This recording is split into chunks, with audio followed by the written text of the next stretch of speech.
श्रीराम. नमस्कार. आज 16 जानेवारी 2022. चक्र ध्यान कुंडलिनी भाग 21. मागील भागामध्ये आपण पाहिलं की ट आणि ठ, ट बीज टणटकार, अग्निबीज आणि ठ बीज, ज्या ठिकाणी जोर लावावा लागतो. हृदयाचं हे आपण चक्र, अनाहत चक्र, हृदय चक्र जे पाहत आहोत त्याच्यामध्ये ठ बीज हे शरीरामधल्या रक्तवाहिनी याच्या जो पडणारा दाब आहे हे नियंत्रित करायचं काम करतं. रक्ताचा प्रवाह जर अडत असेल, ब्लड प्रेशरमध्ये जसं रक्ताचा प्रवाह कमी जास्त होत राहतो, लो ब्लड प्रेशर आणि हाय ब्लड प्रेशर, किंवा एखाद्याचं कोलेस्ट्रॉल वाढला, मेद वाढला वाहिन्यांमधला, की रक्तप्रवाह हा हळू होतो, कारण रक्ताचं जो घट्टपणा असतो तो जास्त होतो. आणि अशावेळी हे ठ बीज मनुष्याला जर मंत्राद्वारे त्याचा उच्चार केला तर अडकलेला वायू आणि अडकलेलं रक्ताचा प्रवाह हा मोकळा होतो. कमरेवरती दोन्ही हात ठेवून, विठ्ठलाचं मागच्या भागामध्ये उदाहरण सांगितलं की पांडुरंगाची जी उभं राहायची स्थिती आहे ती, त्या स्थितीमध्ये जर आपण उभं राहिलो तर शरीरातला वायू हा मोकळा होतो, त्याला गती मिळते आणि त्या गती द्यायचं काम हे ठ बीज करतं. ठचा उच्चार नुसता ठम असा जर केला तर रक्तप्रवाहामध्ये ज्या अडथळे निर्माण झालेले असतात त्या मोकळ्या व्हायला मदत होते. म्हणजेच हृदयावरती जो ताण येतो, परत गणित फिरून हे मनुष्याच्या अचेतन या संस्थेकडे परत येतं की रक्तदाब वाढायचा. हृदयाचे ठोके वाढले की रक्तदाबाच्या वरती परिणाम होतो. एखादी चांगली बातमी ऐकली तरी ठोके वाढू शकतात आणि वाईट बातमी ऐकली तरी ठोके वाढू शकतात. तर अशावेळी नियंत्रण करायचं काम हे ठ बीज करतं. ठ पाकळीच्या अंमलाखाली ही जी कंपनं आहेत अचेतन संस्थेकडनं मेंदूला जो एक सिग्नल दिला जातो, मेंदूला जी संवेदना पुरवली जाते ते नियंत्रित करायचं काम हृदय चक्रातलं, अनाहत चक्रातलं ठ बीज हे करत असतं. आणि ठ बीज ह्याची जी आपण जर मनुष्याच्या देहाची जर एक्सरे आपण कधी पाहिला असेल, आता करोनाच्या काळात बऱ्याच जणांनी छातीचे एक्सरे काढले असतील, फुफ्फुसाचे 2 भाग पाहिले असतील, तर एक भाग फुफ्फुसाचा जो पिंजरा डोळ्यासमोर आणा 2, तर एक भाग हे ट बीज आहे आणि एक भाग हे ठ बीज आहे. या दोन्ही बीजांच्या अंमलाखाली जिथं आपलं हृदय स्थित असतं आणि त्याला जो रक्तपुरवठा होत असतो आणि जी कंपनं, प्राणवायूची कंपनं, हृदयचक्र आहे, प्राणवायू स्थित आहे, तर ही कंपनं नियंत्रित करायचं काम हे ठ बीज करतं. आता ठ बीजामधनं जेव्हा आपण पुढच्या प्रत्येक बीजाचं कार्य ठरवून दिलेलं आहे आपल्याला, आपण बऱ्याच वेळा हे पाहिलेलं आहे की अमुक अमुक ही तुझी संस्था आणि हा ऑफिस अमुक याचं, इथं सगळ्या ॲडमिशन केल्या जातील, इथं फी घेतली जाईल, इथं तुम्हाला काय कोर्स आहे समजवलं जाईल. तसं प्रत्येक कार्य ह्या प्रत्येक पाकळीचं आहे. आणि हृदय ही अशी गोष्ट आहे की अचेतन संस्थेकडनं येणारी प्रत्येक गोष्ट ह्या चक्राच्या मार्फत ही पुढं जाते. तसंच कारण आपण स्वाधिष्ठान चक्रामध्ये बघितलं असेल की स्वाधिष्ठान चक्र आणि मूलाधार चक्र ह्याच्यामधनं जी वाहिनी येते ती परस्पर हृदयामध्ये येते.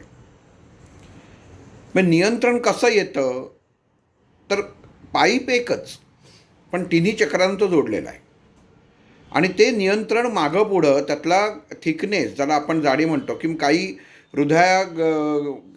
जेव्हा अटॅक येतो विकार हृदयाचा होतो तर काही गोष्टी अशा असतात की त्या दुरुस्त करता येत नाहीत. तिथं मनुष्याला स्वतःचे प्राण गमवावे लागतात. आणि याचं उदाहरण म्हणजे डॉक्टर नीतू मांडके. म्हणजे स्वतः ते हृदयरोग तज्ज्ञ होते तरी त्यांची जी वाहिनी खराब झाली ती वाहिनी दुरुस्त होण्याच्या स्थितीत नव्हती. ती दुरुस्त करता येत नाही हे त्यांनी स्वतःच्या विद्यार्थ्यांना सांगितलं. त्यामुळं काही गोष्टी अशा भगवंतांनी ठेवलेल्या आहेत की मनुष्याने त्याच्यावर विजय प्राप्त करायचा म्हटलं तरी प्राप्त करू शकत नाही. पण जिथं अशा गोष्टी जिथं परमेश्वराने ठेवल्या तसंच त्याचं उत्तरसुद्धा तिथंच ठेवलेलं आहे. मग ठ बीजचा जर उच्चार केला, ठ बीजची साधना केली, उच्चार दोन गोष्टींनी होतो, ठण पण होतो आणि ठम पण होतो. तर आपल्याला ठ आणि म असा ठमचा उच्चार करायचा आहे. हा जर केलात तर कोलेस्ट्रॉलचं प्रमाण हे कमी होतं. रक्तप्रवाहामध्ये नियमितता येते. धडधड जर कोणाला धडधडीचा त्रास असेल, ठोके अनियंत्रित असतील तर ते नियंत्रित होतात. त्याचं कारण असं की वायूचा दाब हा नियंत्रित केला जातो आणि नको तो वायू हा मोकळा केला जातो. म्हणून ठचा उच्चार केल्यानंतर मनुष्याच्या शरीरातला वायू हा गुदद्वारामार्गे मोकळा होतो. हे ठ बीज. आता ठ बीजाकडनं आपण पुढं छ बीजाकडे येऊ. छ छत्रीतला. मनुष्य जीवनामध्ये चांगल्या आणि वाईट अशा दोन गोष्टी असतात प्रत्येकाच्या जीवनामध्ये. सगळंच काही जीवनामध्ये चांगलं होत नाही किंवा सगळ्याच गोष्टी काही वाईट होत नाहीत. तर छ म्हणजे काय? जर तत्वात आपण प्रत्येक बीजाचं तत्व पाहिलेलं आहे तर वायूने भरलेलं हे तत्व पण जलाशी संयोग केलेलं. म्हणजे जल आणि वायू ह्या दोन्हीचा संयोग या छ बीजामध्ये होतो. आणि जे मनुष्याला दिसतं, जो विचार उमटतो, त्याच्या दोन अवस्था त्याला दिसतात आणि दोन अवस्था असतात. एखाद्याच्या बाबतीत आपलं परीक्षण केलं, हा माणूस कसा आहे, तर आपण हा माणूस कसा आहे म्हणतो की नाही हा चांगला आहे, काही प्रॉब्लेम नाही. पण त्याचबरोबर दुसरा पण म्हणतो नाही नाही हा अतिशय वाईट आहे, मी याच्याबरोबर व्यवहार केला होता तो त्यांनी काही बरोबर केला नाही. म्हणजे दोन बाजू. तसं या छ बीजाला दोन बाजू आहे. मनुष्य जीवनातल्या येणाऱ्या चांगल्या आणि वाईट. आता आत्ताच जे सांगितलं की अचेतन संस्थेकडं येणारे जे सिग्नल आहेत ते चांगले सुद्धा असतात आणि वाईट सुद्धा असतात. तर दोन्ही जेव्हा गोष्टी, दोन्हीची कंपनं जेव्हा आपल्या मेंदूकडनं जेव्हा पूर्ण शरीरातल्या चक्रांवरती प्रसार केला जातो, प्रसरण केलं जातं, प्रसवली जातात, तेव्हा कुठंतरी शरीर नियंत्रित ठेवायला लागतं. कारण दोन्ही गोष्टींची सांगड घालणारं कोण? तर ते छ बीज आहे की वायू तत्वातनं जलतत्व. आणि जर ह्याला आपण उभं राहिलो, आपण उन्हामध्ये उभं राहिलो तर सूर्याचा प्रकाश पडतो, आपल्या अंगावर पडतो आणि त्याची सावली पडते आपल्या देहाची. पण कोणाला सांगितलं ती सावली पकड, तर ती पकडता येणार आहे का? आपल्याला स्वतःला पकडता येत नाही, मनुष्याला पकडता येत नाही. कोणाला दिसते पण ती हाती लागत नाही. म्हणजे मनुष्य देहाचा जो भाग झाकोळला जातो तो भाग तिथं समोर दिसतो. थोडंसं लक्षात यायला पाहिजे, कळायला पाहिजे हे बीज. की जो भाग झाकोळला जातो. रावणाचं उदाहरण जर आपण घेतलं की रावण कसा आहे, कोणाला विचारलं कसं आहे, राक्षसांचा राजा आहे, वाईट होता, सीतेला पळवलं होतं. ह्या सगळ्या गोष्टी आहेत, ह्या एका बाजूला झाल्या. पण दुसऱ्या बाजूला त्याच्यासारखा शिवभक्त नव्हता, किंवा शिवाचा त्याच्या इतका जवळचा आणि सर्वोच्च सर्वश्रेष्ठ भक्त कोणी नव्हता. मग ह्या दोन बाजू झाल्या. मग ही दोन बाजू, ह्या दोन्ही बाजूची कंपनं मनुष्य देहामध्ये असतात, म्हणजे वैचारिकता. मग हा विचार जो असतो, ती वैचारिकता स्थिर ठेवायचं किंवा बिघडवायचं काम हे छबीज करतं. आणि ह्याला जोड दिलेली आहे अग्नीची, म्हणजे प्रकाशाची जोड दिलेली आहे. की ह्या बीजाच्या जवळ, या बीजाशी संबंधित जर कुठलं अग्निबीज आलं तर ते बीज त्याची छाया या बीजावरती सोडून जातं. म्हणजे आपण उभा आहे, आपल्या पाठीमागनं सूर्यप्रकाश पडला तर आपल्या देहामधला तो भाग काही नष्ट होत नाही, पण पुढं बघताना ती सावली पडलेली असते, की जी नसते पण दिसते. म्हणजेच माणसाची एक प्रकारची वैचारिकता झाली, की माणूस जी विचार करायला जातो, माणूस पाहायला जातो, ती गोष्ट तिथं समोर नसते पण डोळ्याला दिसत असते. आता रावणाचा विषय काढला तर रावणाचंच उदाहरण सांगतो. आपण रावणाच्या बाबतीत आता छबीज रावणाच्या बाबतीत कसं लागू होतं हे पाहू आपण. आधी घटना अशी होते की युद्धाचा प्रारंभाच्या वेळी, जसं आत्ता मतदानाच्या वेळी सांगितलं असतं, कोण आमच्याकडे येतं आहे, कोण तुमच्याकडे येतं आहे, म्हणजे ज्याचा विजय होईल आणि शत्रू पक्षाचा कोणी असेल तर त्याला अभय दिलं जाईल. आणि तसा विभीषण हा रामाला जाऊन मिळतो. पूर्ण राक्षस कुळामधला विभीषण हा रामाला जाऊन मिळतो आणि राम म्हणतो तुला अभय दिलं. ही गोष्ट मंदोदरीला कळते आणि आपल्या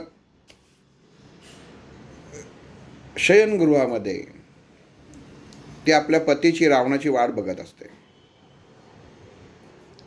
रात्री रावण येतो आणि मंदोदरी म्हणते तुम्ही ऐकलत का? रावण म्हणतो काय? म्हणे भाऊजी प्रभू रामचंद्रांना जाऊन मिळालेले आहेत आणि रामाचा न्याय त्यांनी मान्य केलेला आहे. तर मला असं वाटतं की अजूनही वेळ गेलेली नाही, आता ती वेळ आलेली आहे की तुम्ही त्या रामाच्या पायाशी लीन व्हावं. आणि हे वाक्य ऐकल्या ऐकल्या तो रावण भडकतो, चिडतो. बघा, जगामध्ये सीता, तारा, मंदोदरी ह्या काही ज्या स्त्रियांची नावं पतिव्रतेमध्ये घेतली जातात त्याच्यात मंदोदरी होती. आणि रावणासारख्या माणसाबरोबर तिने संसार केलेला होता. आणि हा संसार करताना ती काही साधीसुधी, मंदोदरी पण काही साधी नव्हती. म्हणजे माहीत नसेल तर गोष्ट सांगतो की मंदोदरी ही दिसायला अतिशय सुंदर होती आणि तिची उत्पत्ती ही विष्णूच्या मांडीपासून झालेली आहे. ती गोष्ट लक्ष्मी मातेची आणि विष्णूची वेगळी आहे, विषय दुसऱ्या बाजूला जाईल कारण आपण छबीज बघतोय. पण मंदोदरी इतकी सुंदर होती की नारायणाने तिची उत्पत्ती केलेली होती. आणि अशी मंदोदरी, पतिव्रता मंदोदरी, हुशार मंदोदरी रावणाला सांगते बरोबर आहे तिचं, कारण घराण्याशी प्रामाणिक राहणं हा एक भाग होता. पण हे वाक्य ऐकल्या ऐकल्या रावण चिडतो आणि म्हणतो, तू मंदोदरी, मला अख्खं जीवन तू माझ्याबरोबर काढलंस, आजपर्यंत तू काही बोलली नाहीस, पण आज जे बोललीस, पहिल्यांदाच बोललीस, ते असं बोललीस की माझ्या जिवारी हा घाव लागला आणि हा शेवटच्या श्वासापर्यंत ही आठवण मला कायम राहील की तू मला सांगितलंस की तुम्ही शत्रूच्या पायी जाऊन माफी मागावी आणि त्या शत्रूला शरण द्यावं. बघा, रावणाचं बोलताना रामाचा उच्चारच नाही केला. पण इथं खरं म्हणजे हा एक भाग झाला, हा गोष्टीतला एक भाग झाला. आता याचा दुसरा भाग आपण इथपर्यंत केलो का? आपण म्हणतो काय चुकलं, तिने चांगलंच सांगितलं, रामाला जाऊन मिळालं असतं तर एवढं त्रास वाचलाच नसता, एवढं युद्ध झालंच नसतं, एवढी राक्षस सेना खर्ची पडलीच नसती.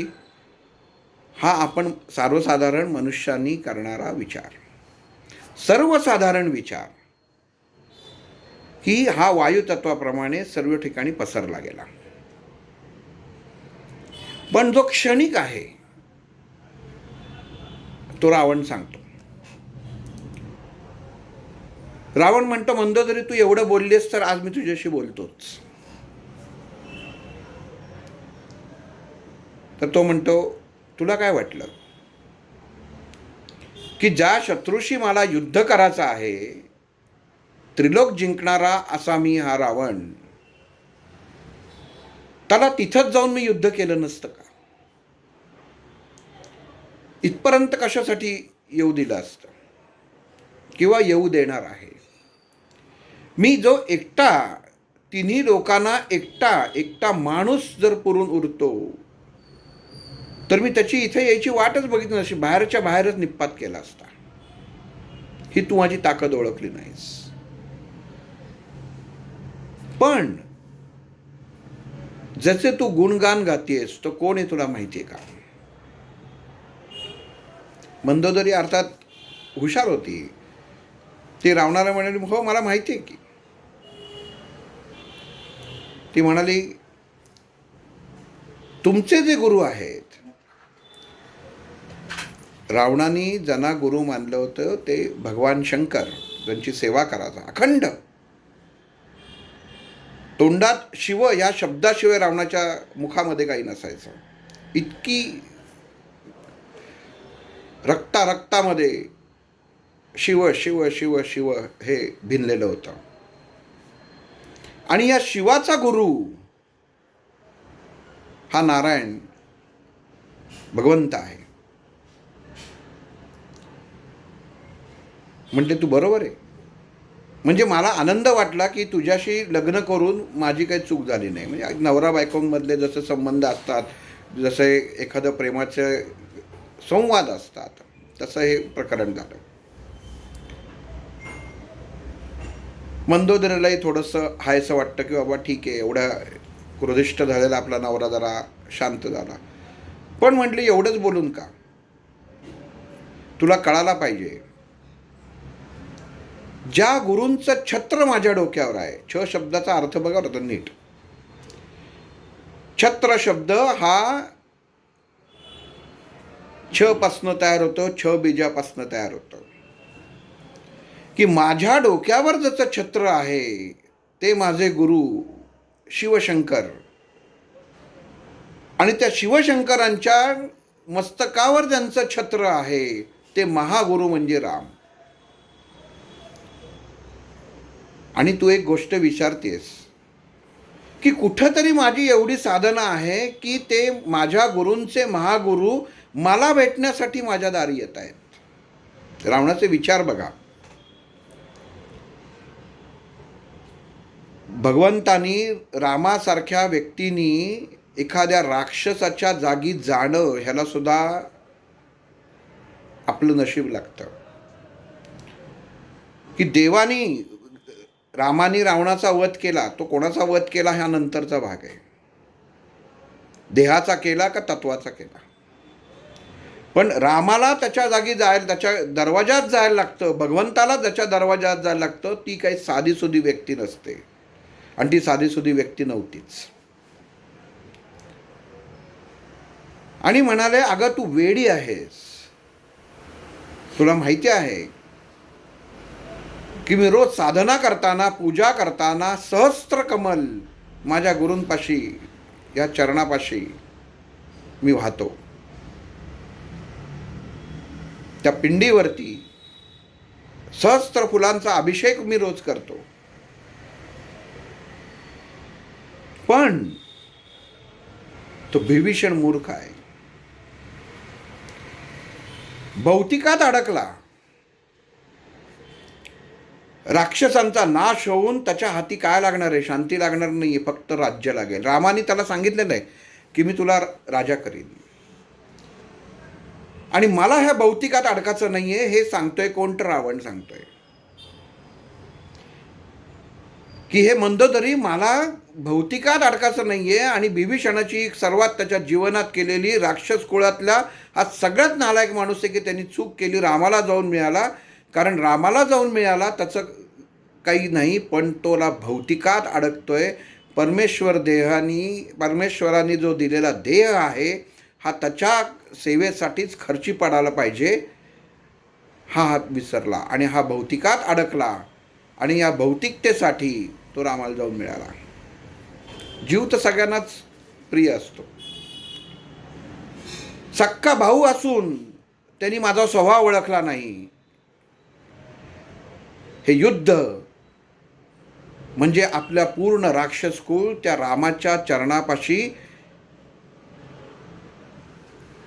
लिप्त होण्यासारखं आहे. 1000 पुष्पकमलांचा रोज मी अभिषेक करतो. आणि इथं मी ठरवलेलं आहे की हजारो राक्षसांचा शिरकमलाचा अभिषेक त्या महागुरु रामाच्या चरणांशी करायचा. आणि हे बघ, लक्षात ठेव, हा सर्व अभिषेक झाल्यानंतर, शिरकमळांचा अभिषेक झाल्यानंतर शेवटचं शिर असेल ते रावणाचा असेल. त्याच्यानंतर जेव्हा माझा शिराचा त्या चरणांपाशी अभिषेक होईल, त्या क्षणी राक्षस कुळाचा उद्धार होईल. हे रावणाचे विचार होते. आपण एकाच तत्वाने विचार करतो. छ बीजाचा अभ्यास करण्यासाठी हे रावणाचं उदाहरण काय दाखवून जातं की मनुष्य बघताना, दिसताना गोष्ट वेगळी असते, वास्तवात ती वेगळी असते. ते समजून घ्यायचं आपण काम करायला पाहिजे, म्हणजे ती आपल्या हृदयात व्यवस्थित बसते. दृष्टिकोन, हा दृष्टिकोन मनुष्याचा बदलला, दृष्टिकोन मनुष्याचा वैचारिकता बदलतो. आणि ही जर वैचारिकता बदलली तर मनुष्याच्या विचारांमधला भौतिकपणा हा गळून पडणार आहे, नाहीतर बिभीषणासारखा जाऊन चिकटणार आहे. घर का वेदी लंका डाय. पण रावण हा दशग्रंथी. आणि गंमत म्हणजे अशी आहे की आता हे बीजाचा आपण आता अभ्यास या षटचक्रांचा करतोय, पण महर्षी व्यासांनी जेव्हा हे वेद वेगवेगळे केले, यजुर्वेद, सामवेद आणि हा अथर्ववेद, हा अथर्ववेद जेव्हा व्यासांनी लिहिला, वेगळा करून केला, हा मुळात वेद हा रावणाने लिहिलेला आहे. पण नंतर हे 4 भाग जे केलेले आहेत हे व्यासांनी केलेत. पण मूळ जे आहे हे रावणाने अथर्ववेदाचं त्याचा अभ्यास करून तो वेद रावणाने लिहिलेला आहे. आपण आत्ता म्हणतो 4 वेद कोणी लिहिले, पण मूळ ही वेगवेगळी आहेत. साधा विचार मनुष्याचा करण्यासाठी इतका आपण म्हणतो की काय, आपण हा नालायक माणूस आहे, हा असा आहे, अमुक आहे, त्याला बरं झालं दसऱ्याला जाळतात. दसऱ्याला कोणाला जाळतात, काय जाळतात, हा मनुष्य विचार करत नाही. दर दसऱ्याला रावणाला जाळायला लागतं. म्हणजे मनुष्याच्या मनामध्ये, भौतिकतेमध्ये उत्पन्न होणारे विचार हे इतके विषारी असतात की दरवर्षी त्याला जाळायला लागतात. आणि तो रावण नसतो, ते ही सगळी 10 जी आहे, 10 तोंड जी आहेत, काम, क्रोध, मत्सर, मोह, माया, अहंकार, ही सगळी जी आहेत ना, ही मनुष्यानी स्वतःच्या शरीराला मनाला चिकटून घेतलेली महाभूतं आहेत आणि ती जाळण्याचं काम आपण करत असतो. आणि कोण करतं? तर रामाचा बाण करतो. म्हणजे काय? राम नाम जपाकंठी पाप जाय उठाटी. हा रामाचा बाण जो आहे, जो आपण अग्निरूपाने जो आपण मारतो, तो त्या रावणाला नाही तर आपल्या मनातल्या रावणाला मारायला पाहिजे. म्हणजे जो शुद्ध आहे, जो दिसतो आहे, दुसरी बाजू आहे, तो रावण आपल्याला दिसेल. ब्रह्मदेवाचा नातू होता, त्याचं काही कुळ काही साधं नव्हतं.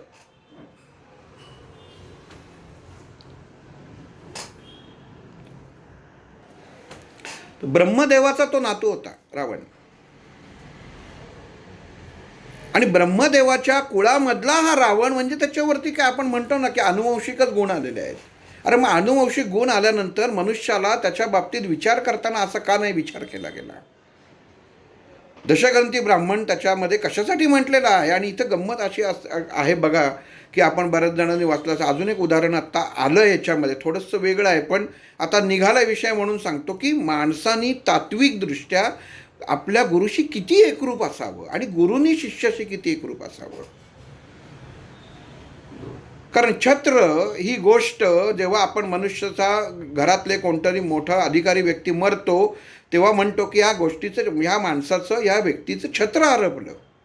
मग छत्र हरपणं म्हणजे काय आहे? तर या गोष्टीतनं कळेल की गुरु ताकद ज्यावेळी तुमची संपते, वडील हे गुरु असते, मातृदेवो भव, पितृदेवो भव, आचार्य देवो भव, म्हणजे ही सगळे जे आहे देवतुल्य हे तुमचे गुरु आहेत, ही तुमची छत्र आहेत, ज्यांच्या आचार विचार नियमांच्या अंमलाखाली तुम्ही चालत असता. आणि जेव्हा मग मनुष्य देतात आणि मग आपण केस कापतो, 9व्या दिवशी केस कापले जातात माणसाचे की का? की तुझं छत्र हरपलं बाबा. का केस कापतात? तर केस हे उष्णतेचं, ऊर्जेचं प्रतीक आहे. ऊर्जेचं बीज ही केसांमध्ये सामावलेले असतात आणि ती बाजूला काढून टाकली की आजपासून तुझी स्वतःची तुला ऊर्जा उत्पन्न करायची आहे. आणि मनुष्य देहामध्ये जिथनं पहिल्यांदा जन्मताच ही जी तेजोमय शक्ती प्रवेश करते तिथं शिखा ठेवली जाते. म्हणजे हा ऊर्जेचा थोडासा अस्तित्व हे तिथं ठेवलं जातं, ज्याला बरेच जण मजेने अँटिना वगैरे म्हणतात. पण गंमत अशी आहे बघा की बीज ह्या विचारांमध्ये जे तुम्ही विचार करत असता, वास्तविक त्याचे दोन बाजूचा विचार करणं गरजेचं असतं आणि बीज हे ते काम करत असतं. तर उदाहरण मगाशी तुम्हाला सांगितलं ते एक सांगतो, आत्ता आठवलं म्हणून सांगतो की जेव्हा रामाचं ठरलं की आता लंकेमध्ये प्रवेश करायचा आणि रामेश्वरमच्या इथं रामेश्वरला त्यांनी पिंडीची स्थापना केली, भगवान शंकराच्या पिंडीची स्थापना केली, पण भगवान शंकर काही उपस्थित होईना की आता काय करायचं. जर भगवान शिव उपस्थितच झाले नाही तर ती पूजा पूर्ण होणार नाही असं प्रभू रामचंद्रांना येतं. बराच वेळ जातो आणि मन साशंक होतं की का भगवान शिव येत नाही आहेत. आणि नारदांना ते बोलवतात आणि नारदांना विचारतात, नारद मुनी असं काय झालं की मी एवढी शिवाची पिंड तयार करून, शिवपिंड आणि म्हणतात नुसतं जेव्हा नुसतं उच्चारतो त्याला पिंडी म्हणतात, पण शिवपिंड, शिवपिंडी नाही मग शिवपिंड, शिवाचं ज्याच्यामध्ये अस्तित्व आहे म्हणून शिवपिंड. आणि नारद म्हणतात की हे राघवा, अरे ह्याचं, ह्या शिवाला तुझ्या समोर आणण्यासाठी जो इथं ब्राह्मण पाहिजे तो त्याच तोडीचा पाहिजे. वेड्या गाबळाचं काम नाही म्हटलंय. पण राम म्हणतो नारदाला की तुला माहिती आहे का असा कोण ब्राह्मण आहे इथं? आणि नारद म्हणतात हो माहिती आहे की रावण असा ब्राह्मण आहे. रावण म्हणजे राक्षस, आणि राक्षस म्हटल्यानंतर मांस भक्षण करणारा वगैरे वगैरे, माणसाच्या डोळ्यासमोर या सगळ्या गोष्टी आचार विचारांमधनं अगदी स्पष्ट माणसाचा गरक झालेला असतो. पण रावण हा दशग्रंथी ब्राह्मण होता आणि तो म्हणतो ठीक आहे मी असं करतो, मी ब्राह्मण घेऊन येतो. राम म्हणतो ठीक आहे, घेऊन ये. आणि नारद मुनी रावणाच्या समोर येतात, रावणाच्या दरबारी जातात आणि रावणाला म्हणतात की एका ठिकाणी रामेश्वरमला शिवपिंडीची स्थापना केलेली आहे, पण ते महादेव काय रुसून बसलेत, काय कळत नाही, ते काय प्रगट होत नाही आहेत. आणि जोपर्यंत ते प्रगट होत नाही आहे तोपर्यंत तिथं जो सेतू बांधायचा आहे तो सेतू काय बांधायला काही प्रारंभ होणार नाही आहे.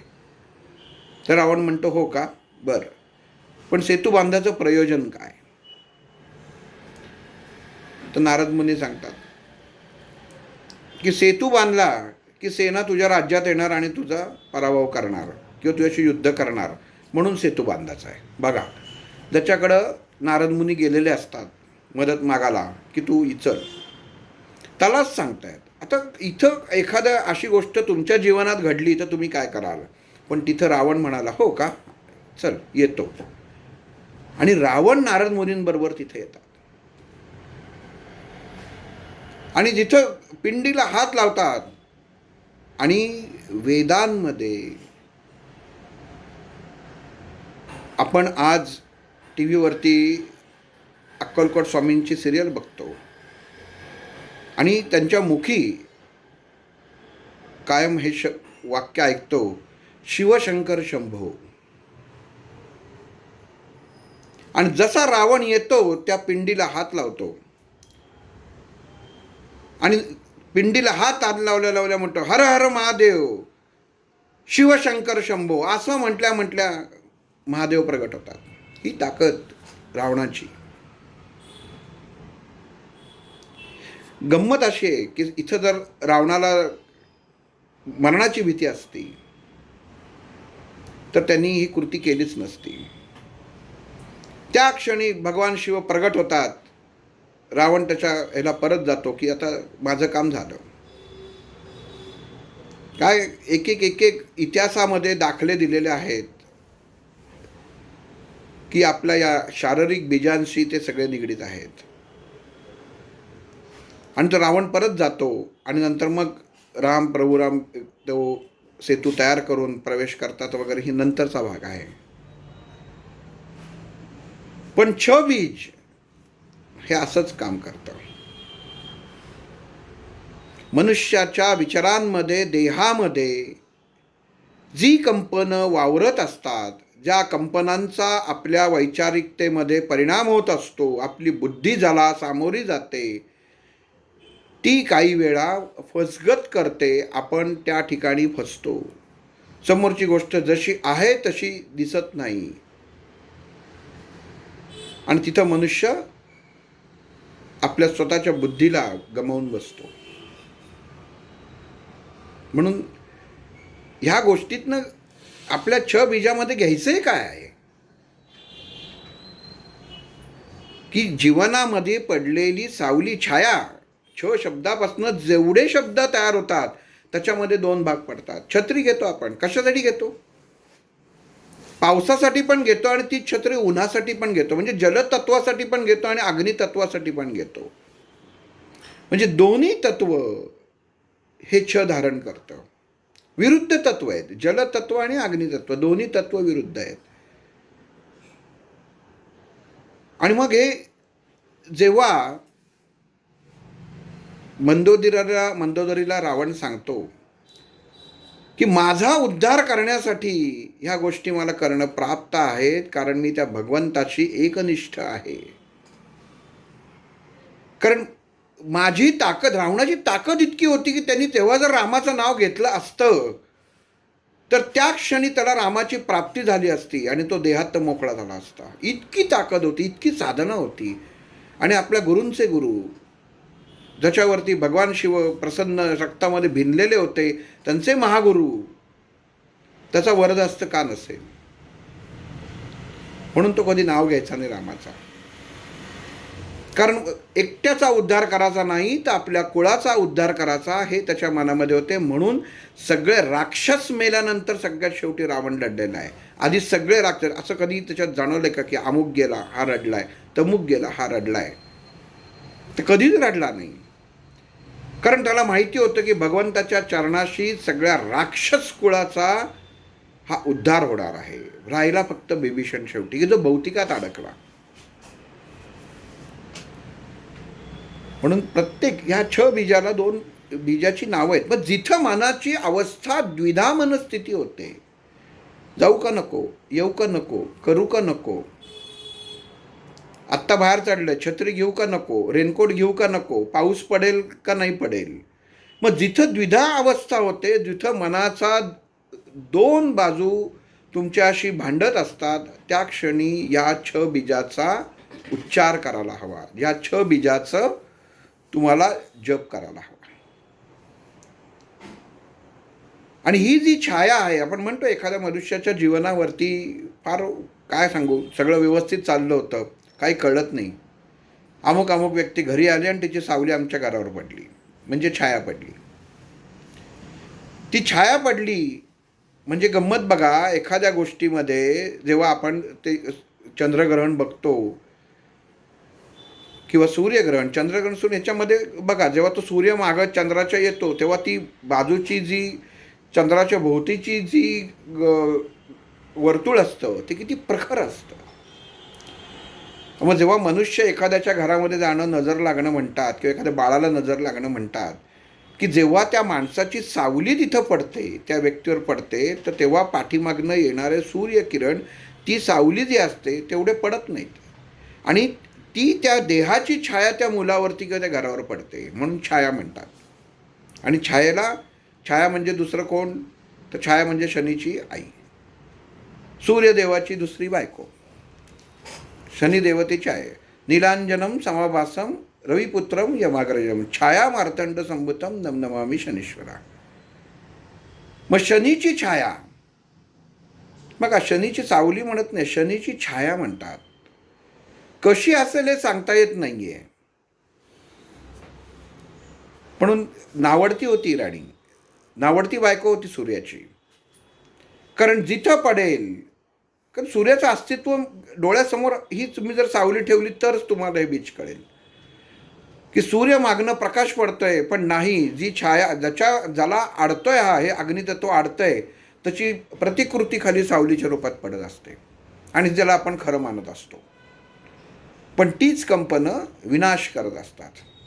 म्हणून शनीची छाया कधी पडू नये. म्हणून शनी दर्शनसुद्धा घेताना बाजूनी घ्यावं, समोर जाऊन घेऊ नये. कारण त्या क्षणी त्याची दृष्टीची काय छाया असेल हे सांगता येत नाही. कारण तेव्हा अग्नितत्व पूर्ण त्या मनुष्याला मिळू शकत नाही. म्हणून छ बीज हे मनुष्याच्या जीवनामध्ये, प्रत्येकाच्या जीवनामध्ये 7.5 येते. तर 7.5 आली, कुठली संकट सांगून येत नाहीत, पण अशी क्षणामध्ये आपल्या डोळ्यासमोर जीवनामध्ये उद्भवतात, तेव्हा आपलं हृदय हे अनियंत्रित होतं.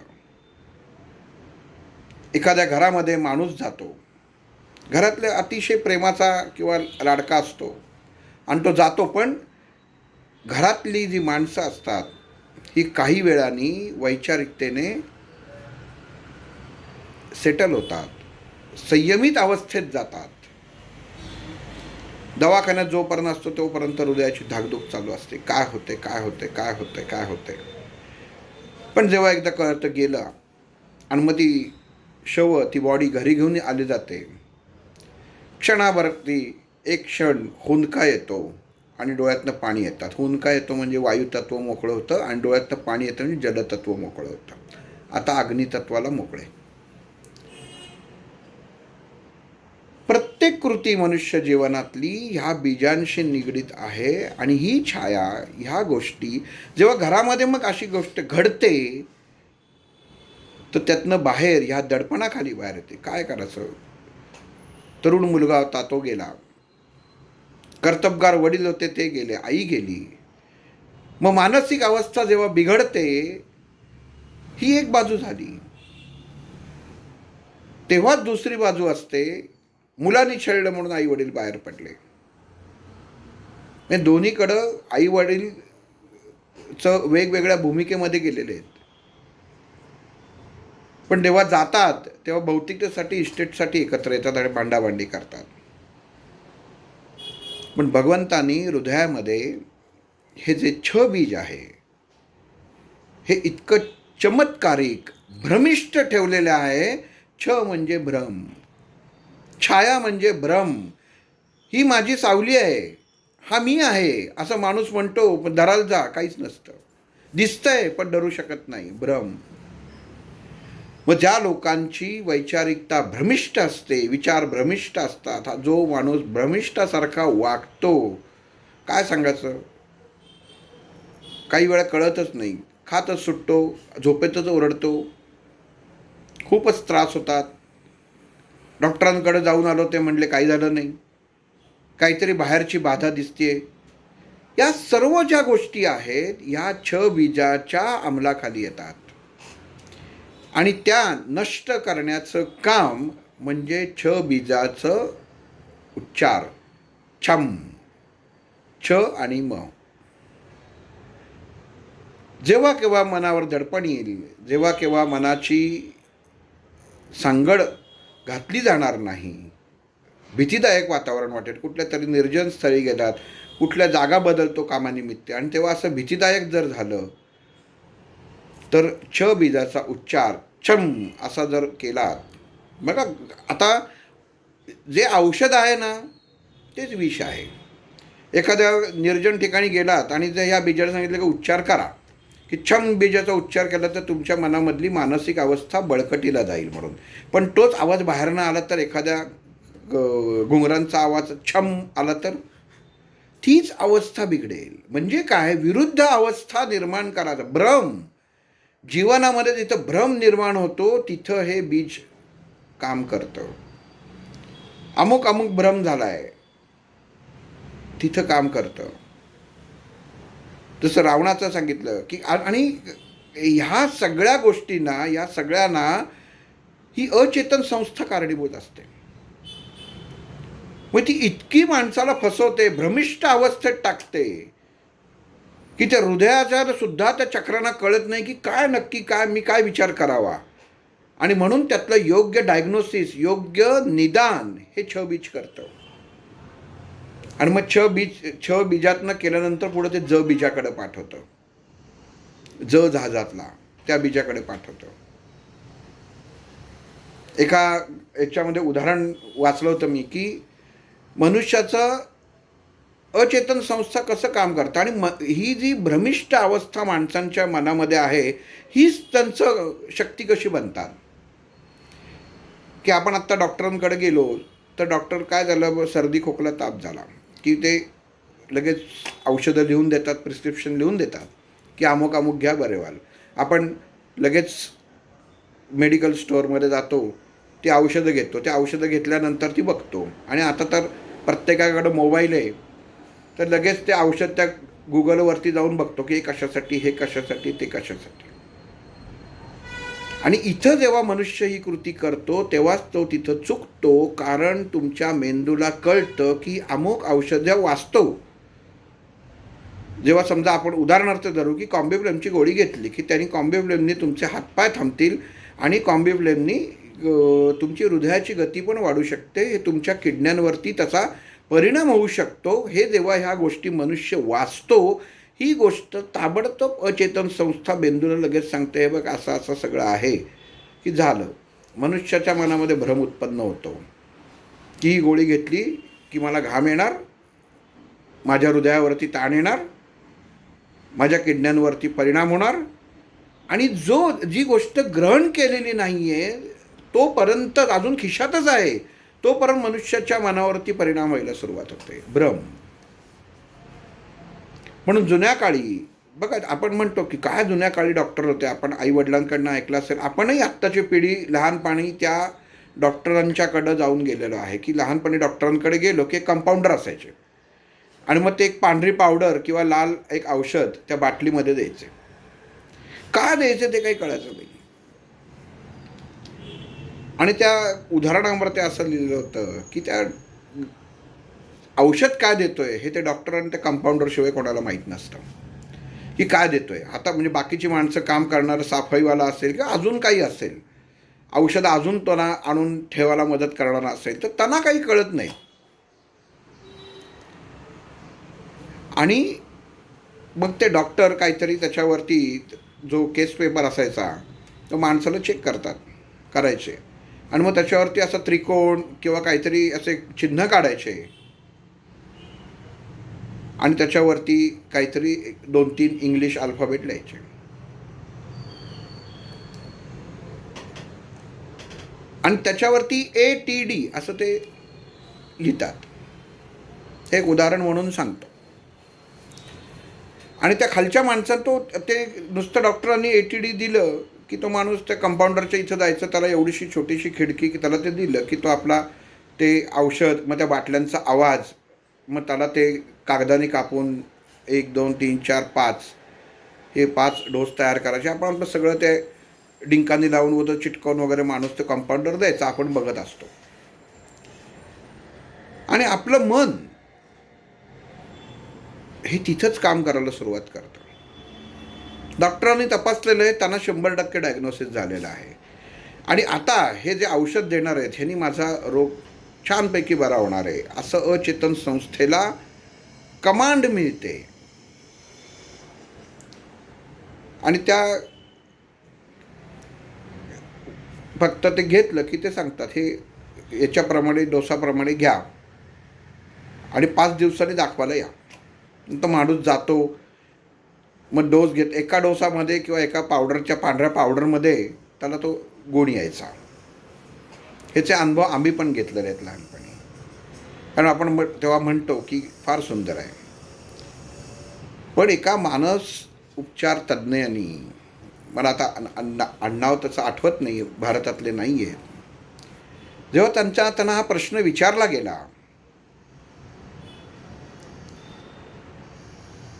तर त्यांना हा विचार की ATD काय भानगड काय की कोणालाच माहीत नाही. आणि मग त्या डॉक्टरनी सांगितलं की एनी टाईम डिझॉल्व असं त्याच्यामध्ये त्याचा अर्थ आहे. म्हणजे काही त्याच्यामध्ये डिझॉल्व होण्यासाठी सारखं काहीही दे. आता तो कंपाऊंडर पण तेवढा हुशार की ती काय औषधं नव्हती असं नाही आहे, पण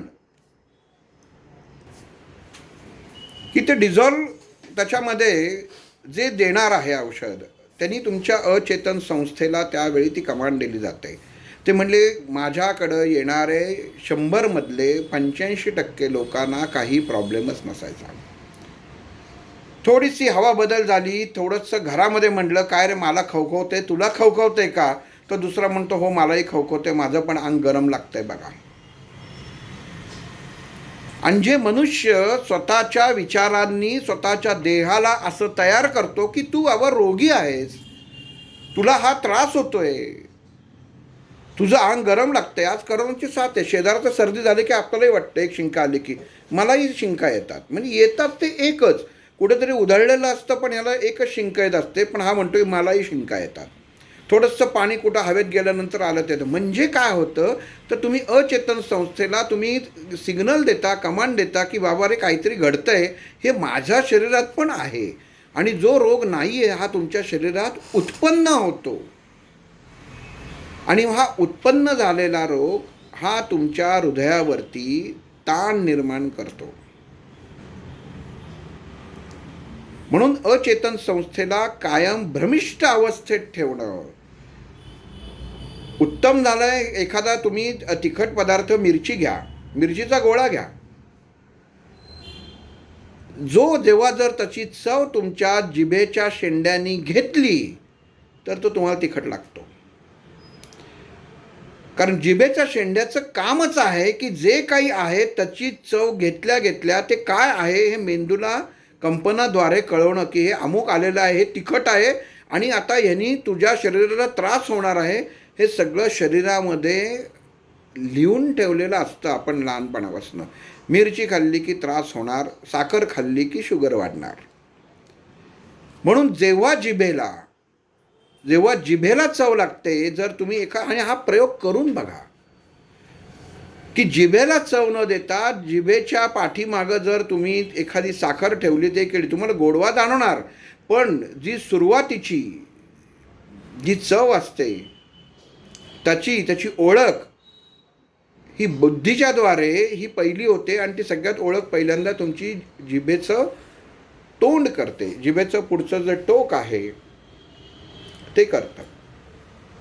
की चव घेतली की लगेच मेंदूला सांगितलं जातं आता तिखट, आता जळजळ, की त्याप्रमाणे शरीरामध्ये रसायनं तयार होतात, त्याप्रमाणे शरीरामध्ये क्षार आणि आम्ल तयार होतं. पण ते जर तुम्ही मागं ठेवलं, बघा काही काही जणांना आहेत ना ती चव न घेता औषधाची गोळी घेताना जिभेवरती मध्ये ठेवतात, म्हणजे त्यांना ते कळत नाही काय आहे ते. पण गंमत अशी असते की जर हा अजून दुसरा एक प्रयोग सांगतो की एखादं औषध काम करत नसेल, आपण घेतलं की डोकं माझं खूप दुखतं आहे पण ही गोळी घेतल्यानंतर थांबत नाही.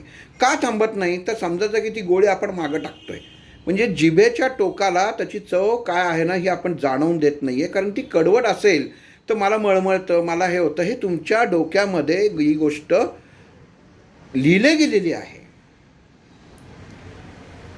पण ती जर गोळी तुम्ही नुसती घेतलीत आणि जिभेच्या टोकाने त्याची चव घेतलीत आणि मग घेतलीत तर ज्या गोळीचा इफेक्ट तुमच्या देहावरती शरीरावरती 20 मिनिटांनी होणार असतो तर तो क्षणात होतो. इतकी ताकद असते, इतकी ताकद आपल्या जिभेच्या टोकावरती आहे की ज्या पदार्थाची तुम्ही चव घ्याल त्या पदार्थाचं सगळं मूल्यमापन एका क्षणामध्ये तुमच्या मेंदूला होतं.